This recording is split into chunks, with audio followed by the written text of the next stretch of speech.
Buenos días, mundo. Aquí estamos nuevamente en otra sesión de Rigo Economy Reviews.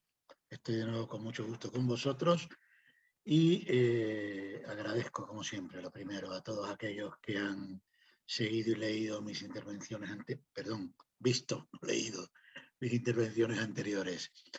En la última estuvimos hablando del tema del coste de la electricidad, de la factura de la luz, del gasoil, y hubo dos o tres cuestiones que no traté porque quería reservarlas para esta ocasión, en la que hablaremos también de algo muy relacionado con esto, y es el medio ambiente. El medio ambiente, su conservación y el camino que lleva, lamentablemente, nuestro mundo, nuestro planeta. El maltrato constante al que es sometido y cómo influye esto pues, en los temas que habíamos hablado, de las facturas, los gastos y nuestro bolsillo, a lo que va dirigida siempre mi charla y mi conversación con vosotros.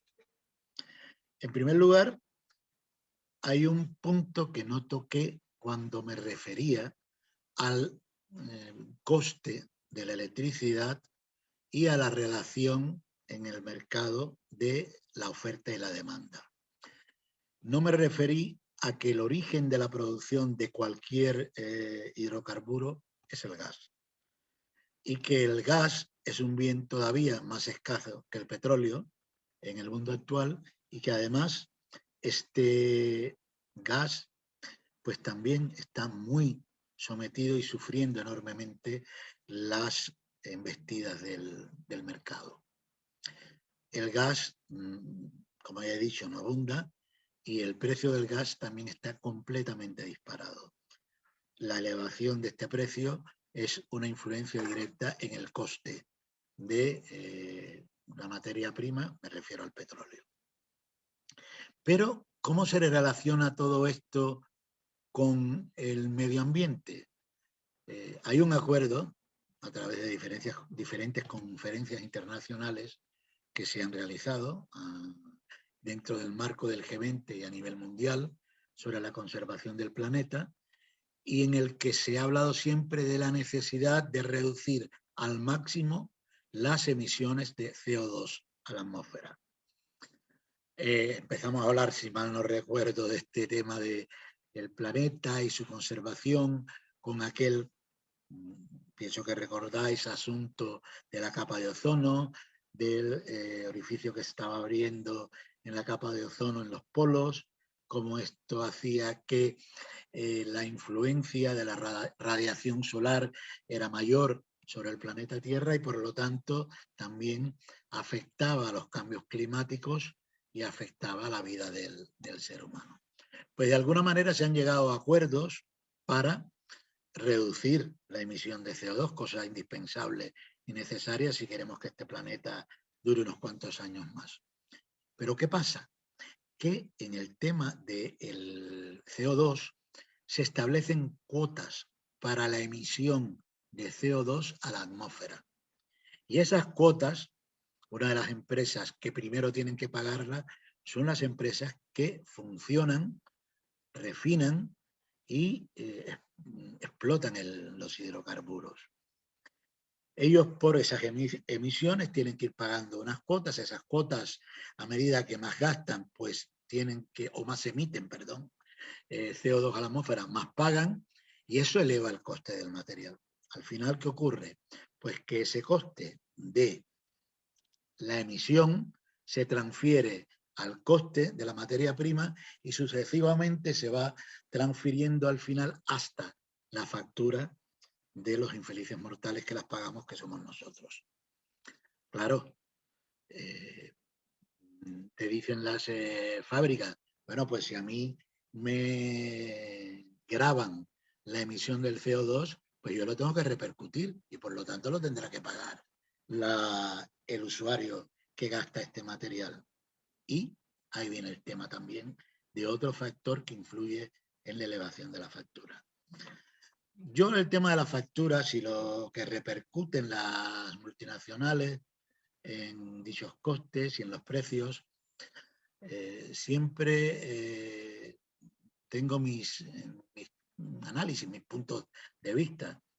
Estaba leyendo, por ejemplo, que en el primer semestre de lo que va de año, la Iberdrola, una de las compañías más importantes de distribución de gas y petróleo en España y en otros países del mundo, pero es una multinacional española, ha ganado la mísera cifra para ellos de 1.530 millones de euros. 1.500 millones, 1.531 exactamente.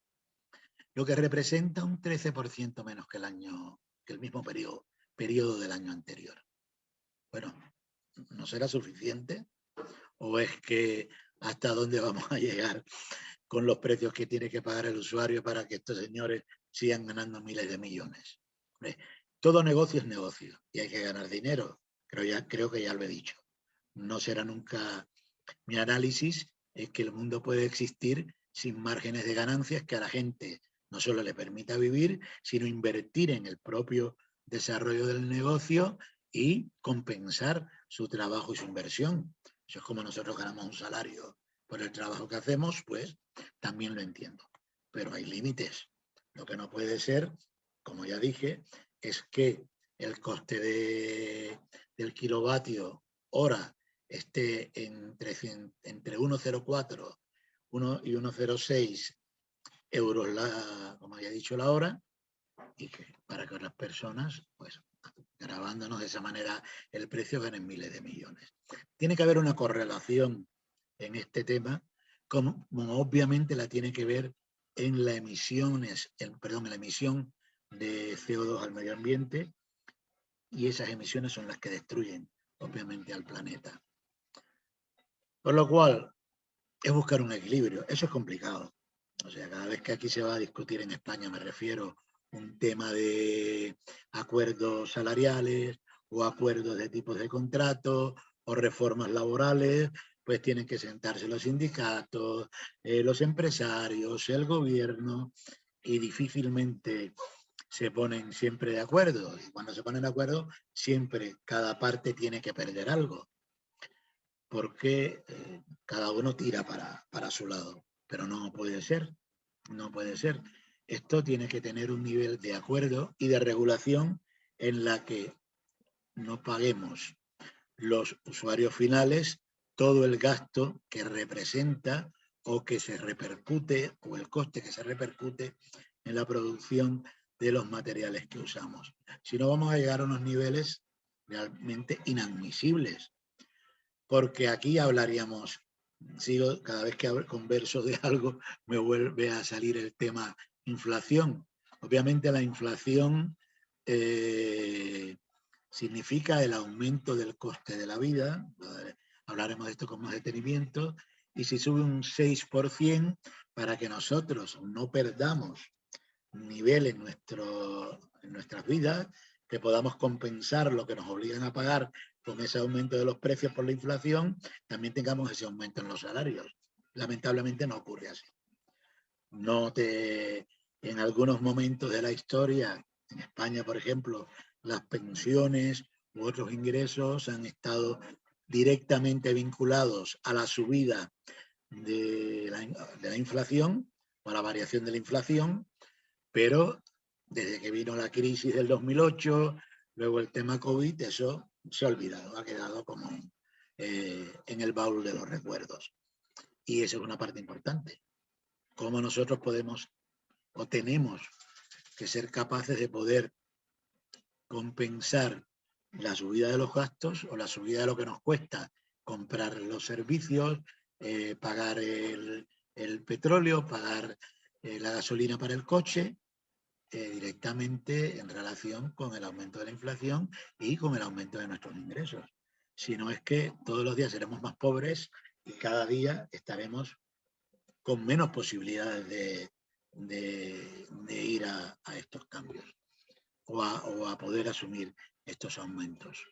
Me llama la atención, por ejemplo, también el tema del coche eléctrico. El coche eléctrico es el futuro, a comprar coches eléctricos, pero ¿sabemos lo que cuesta comprar un coche eléctrico? Ya la gente en España compraba mayoritariamente coche de petróleo cuando tenía que gastar mucho el coche y a la vez quería tener alguna economía en el precio del combustible, porque obviamente el petróleo es, al estar menos refinado, es más barato que la gasolina sin plomo. Pero el coche eléctrico es mucho más caro todavía que el coche de gasolina. Si queremos que se ahorren las emisiones para que se reduzca o se reduzca la contaminación del medio ambiente y nuestro nivel de vida aumente, pues todo tiene que ir debidamente encadenado. No pueden ser tan exageradamente caros, porque no es que la gente no los quiera comprar, es que la gente no los podrá comprar. Es una relación obvia y lógica entre lo que quiero y lo que puedo, entre lo que quieran los demás y puedo yo. Yo realmente en el tema de la relación de la inflación, las pensiones, siempre he dicho que aunque los salarios y las pensiones estén directamente vinculadas al, o su variación esté vinculada a la inflación, no podemos de ninguna manera admitir que se desmadren esos niveles de precios, porque o que la inflación se desmadre sin una compensación adecuada, porque sufriremos, se dañará sobre todo la clase media, desaparecerá una mayor masa de clase media y eso hará que pues la economía de las personas y nuestros bolsillos parezca más. Disculparme, hoy por aquí son las fiestas de Santa Ana y tenemos una bonita, un bonito fondo de campanas repiqueteando todo el rato, con lo cual me disculpo, y algún teléfono, alguna llamada que me ha entrado, pero no me he dado cuenta que el teléfono no lo tenía en off, no lo tenía en silencio. Hablando del tema de pensiones, volviendo a ello, ya mencioné en ocasiones anteriores que hay que buscar siempre alguna vía de compensación para los ingresos cuando nos llegue la edad de jubilarnos. Las pensiones no cubren ni remotamente el nivel de gastos que pueda tener una persona cuando se jubile. Y con la jubilación que se paga tampoco podremos contar con un nivel de ingresos que nos permita tener una vida aproximadamente deshogada, a pesar de que con la edad se reducen muchos gastos. Yo, con mucha fuerza, recomiendo siempre que debemos compensar nuestra jubilación, nuestra pensión que nos pagará el Estado, con algún tipo de ingreso adicional que nos pueda proveer un plan de ahorro o un plan de pensiones, pero no el plan de pensiones de los bancos, porque ya he dicho que cuando usted haga un plan de pensiones de los bancos, cuando llegue el momento de rescatarlo, te cae una cantidad de impuestos a pagar a Hacienda que se te queda en la mitad prácticamente. Mientras que con los planes privados tienes todas las garantías del mundo y no pagas esa cantidad de impuestos. No es ser listo, es sencillamente utilizar los instrumentos que nos da el propio mercado para tener una fuente de ingresos mejor, más segura y mayor en el momento de una jubilación. Les dije también en una ocasión anterior que hay muchas entidades que hacen esto, que no son los bancos. Yo no las debo ni quiero mencionar, pero es muy fácil ponerse en internet planes de ahorro individuales o planes individuales de ahorro, PIAs, como se llaman en el mundo del ahorro, y encontrarán muchas variantes. Yo, fuera de estas sesiones, puedo ayudar a la persona que lo quiera, pero me debe contactar directamente porque he repetido en muchas ocasiones que lo que yo digo aquí es general y es para ayudaros a entender, a comprender y a conocer mejor la economía en la que nos movemos o el mundo económico que nos rodea. Pero en ningún caso le puedo hacer a nadie un plan de ahorro con una conferencia general. Eso se hace con un estudio, una evaluación, una valoración individual de las personas y sus necesidades, porque como mismo alguien puede querer comprarse una vivienda, otro puede querer asegurar la educación de sus hijos, otro está pensando en compensar una jubilación con unos ingresos adicionales, otros les puede gustar el viajar y tener un fondo para poder moverse tranquilamente por el mundo y conocerlo porque no lo puedo hacer mientras trabajaba. Hay montones de variantes y de objetivos y luego están las cantidades. No crea usted que te decir ahora me voy a hacer un plan individual de ahorro significa pues todo el dinero ahorrarse y ahora no dispongo de nada. No, no, no. Los análisis se hacen tranquilamente, se ve lo que cada cual ingresa, se busca la proporción que puede ingresar y hay planes individuales de ahorro que se pueden hacer ahorrando 50 euros mensuales. El que pueda más 100, 150, 200, depende de la persona, sus ingresos, el excedente que puede tener circulando que le permita ahorrar y lo que quiera tener de cantidad ahorrada al final del periodo. No va a tener lo mismo el que ahorra 50 al mes que el que ahorra 200, eso es obvio y matemático. Pero todo eso hay que hacerlo individualmente.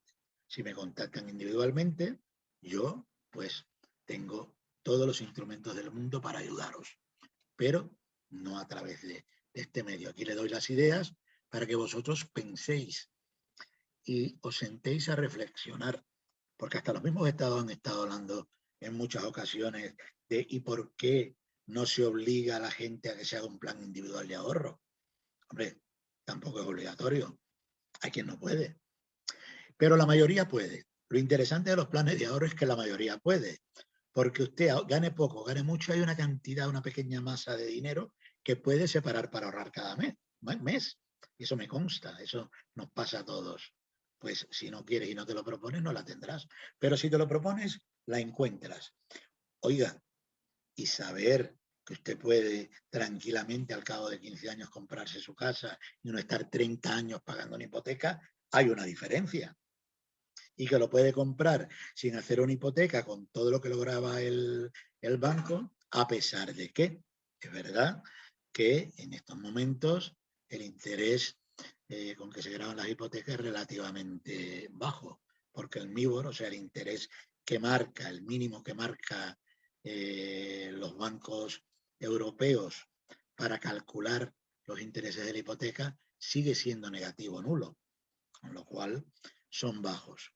Pero nunca se sabe lo que va a pasar. Han sido altos y podrán volver a ser altos. Y aunque sea un 1% de 200.000 euros, es dinero. Dinero que usted se ahorra si dispone del dinero, de la masa necesaria, la masa dineraria, para comprar una vivienda directamente en efectivo, sin hipoteca. Y lo propio con los viajes. Oiga, que me quiero hacer un viaje por Vietnam, dicho sea de paso, que hablé de Vietnam en una de mis charlas, y es un país precioso al que yo le recomiendo a todo el mundo viajar. Creo que es uno de los países, o de los únicos países que todavía tiene ese medio natural, medio salvaje, en el que tú encuentras de verdad una belleza poco preparada para el turismo, con todos los servicios del mundo, porque yo digo que los hoteles de los países asiáticos y Vietnam, en primer lugar, es lujo asiático. O sea, un hotel de 5 estrellas de Vietnam le da pues 100 vueltas a unas 5 estrellas media de aquí de Europa. Y España es un poco mejor en cuanto al tema hotelero, pero si se va a países como Italia, como Francia, en Italia le ponen 5 estrellas a un hotel y yo no sé quién se las puso, porque de verdad que a veces las habitaciones parecen armarios y los baños lavados para, vamos, donde no te puedes ni mover. Pero sin, no voy por el objetivo de la crítica, digo que penséis siempre en que hay paraísos por visitar. Y hablando de paraísos, yo os recomiendo ir a Vietnam. Una comida sana, una comida natural, un marisco exquisito. Yo recuerdo que estuve en la bahía de Halong Bay, la bahía de Jalón, que es donde dicen que se han sumergido muchos antiguos dragones, porque está formado por muchos islotes, y me llevaron a comer, a cenar, mejor dicho, que era más impresionante, en una balsa en el medio del mar, una patana. Yo comí mariscos Y mira que he viajado, y mira que conozco mundo, mira que he estado en buenos restaurantes. Yo comí mariscos en Vietnam que no los he visto en más ninguna parte. Y me acuerdo de una fruta muy sabrosa que la hay en Centroamérica y el Caribe, que se llama zapote. Es algo parecido al mamey, que tampoco lo conoceréis porque es una fruta muy típica, muy específica también del Caribe y de América Central. Pues yo he escuchado a los vietnamitas decir sapoché, ¿quieres sapoché? Y decía, ¿qué es el sapoché este? Y le digo, bueno, un día lo vi allí, decía zapoché en la mesa de las frutas, y fui y cogí un poco de zapoché. ¡Qué maravilla! ¡Qué exquisitez! Que se olviden los zapotes del Caribe. Y esas cosas especiales, únicas, las encuentro en un país como Vietnam. Prepara el bolsillo. No es excesivamente caro cuando usted está allí, pero llegar allí, es un país lejano, viajar cómodo y demás, pues lleva su precio, tener un guía, los transportes internos, las carreteras, pues para llegar a algunos sitios son las que son. En el centro de Vietnam está la ciudad de Hue. Hue, esto de Halong Bay está en el norte, muy cercano a, bueno, relativamente cercano a Hanoi, unos 200 kilómetros. Pero en el centro tiene Hue, la ciudad imperial de Hue. No hay que ir a China para ver soldados de terracota. Ahí hay un batallón de soldados de terracota. El Palacio Imperial de Hue es increíble. Las pagodas que tiene Hue, pues son también impresionantes. Y la comida tiene un río que sale a la bahía, unas playas de arena blanca que se olviden playas también del Caribe. Es una maravilla de país. Pero para ir a esos sitios hay que tener dinero. Y para tener dinero hay que ahorrarlo. Con lo cual, perdonen que me haya desviado un poco, pero mira, no está mal tampoco hablar un poco de turismo y guiaros a las personas que tengan recursos, dicho sea de paso, sin hablar del ahorro, y que quieran llegar o visitar algo paradisíaco, exclusivo, diferente, yo les recomiendo que se hagan una visita por Vietnam. Podemos hablar de más sitios, pero por ahora no lo quiero hacer largo. En fin, señores, eh, seguir con la historia de poner la lavadora los fines de semana, días festivos, aquí en España me refiero, o intentar poner lavadora después de las 12 de la noche, no encender luces, usar bombillos de bajo consumo, todo eso es peccata minuta. Porque mientras que nosotros intentamos apretarnos el cinturón para lograr llegar al pago de esas facturas muy infladas mes a mes en electricidad y gastarnos cada vez más dinero en llenar el tanque de gasolina, están siempre las empresas que nos repercuten esos costes que ellos deberían asumir al menos parcialmente y siguen ganando sus miles de millones a final de año. Estas conferencias o estas charlas mías no son, para que lo tengan claro, para despertar una motivación antiempresarial. Yo soy empresario y estoy convencido de que las empresas tienen que funcionar y ganar dinero. Y el que invirtió en ellas tiene que recuperar lo invertido y además ganar dinero. Pero todo se puede hacer si el mundo fuese más racional, si realmente cuidásemos más el medio ambiente, que eso no cuesta, planificarse tampoco cuesta tanto, y las empresas que tienen X emisiones de CO2, pues no vivir pagando ese exceso de emisiones que nos repercuten en nuestro precio y sencillamente disminuirlas, que tiene muchísimos más recursos una empresa grande, una multinacional, para buscar métodos que ahorren o que disminuyan las emisiones de CO2 que nosotros en buscarnos qué día conecto la lavadora o conecto la aspiradora porque en ciertos horarios las tarifas son realmente impresionantes. Son impresionantes y nos daña mucho nuestro bolsillo.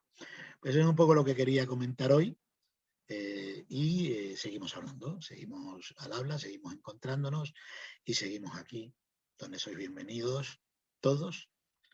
Enviarme vuestros comentarios, podéis aquí en lo mismo, al pie de estas charlas, poner sus preguntas, sus inquietudes. Yo ya he respondido alguna. no menciono los nombres de las personas, primero porque no lo sé y segundo porque al fin y al cabo el objetivo es que todos compartamos, hablemos, aprendamos y nos nutramos de las experiencias y los conocimientos de otros. Muchísimas gracias de nuevo, que os vaya bonito, como dicen los mexicanos, y que tengáis un feliz día. Adiós, te dice Rigo García desde Economy Reviews.